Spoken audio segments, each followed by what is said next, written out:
with the launch of XUSD on Binance itself, and more importantly with our partnership with the MAS to get a well-regulated stablecoin regime, example of a US dollar stablecoin out of Singapore being done, we have managed to also secure tier 1 banking partnership from the likes of Standard Chartered and DBS Bank itself. And together with them, I think we're very proud that we probably have built out some of the world leadings or industry leadings US dollars rails that are both compliant and also be able to meet a lot of the needs that is upcoming in the stablecoin fears that we're actually seeing. The DVA product you talk about, which is the dedicated virtual account, basically showcased the example of how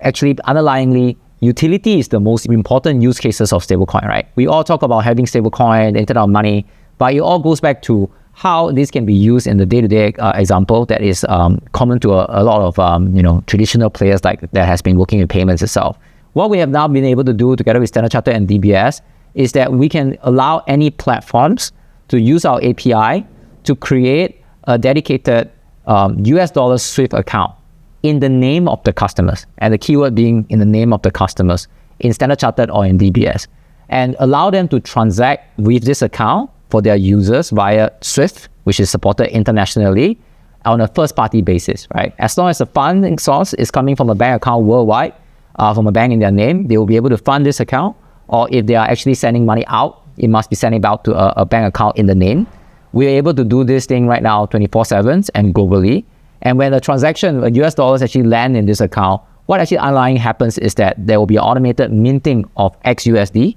which is a regulated stablecoin issued out of Singapore with MAS, will be actually transmitted to the destination address of this user, or the vice versa, actual sending for funds back is actually a redemption of XUSD. So with that itself, we're now having a product that allow international platform and exchanges to be able to grant their user a tier 1 bank account to be able to mint and redeem a US dollar stablecoin regulated by MAS, right? And that becomes the foundation for a lot of application that can build on top of it, especially helping to solve a lot of compliance-related problems, because now funds coming out that's transferring in and out of this account will be clearly showing that the actual underlying owner of this account in terms of their name. And for a lot of FIs, especially international tier 1 FI, which have very strict AML controls like we do, this is an absolutely necessary step to help streamline the AML process, because they will then know that who is the underlying users they'll be interacting with, which they can apply the appropriate AML and sanction requirements.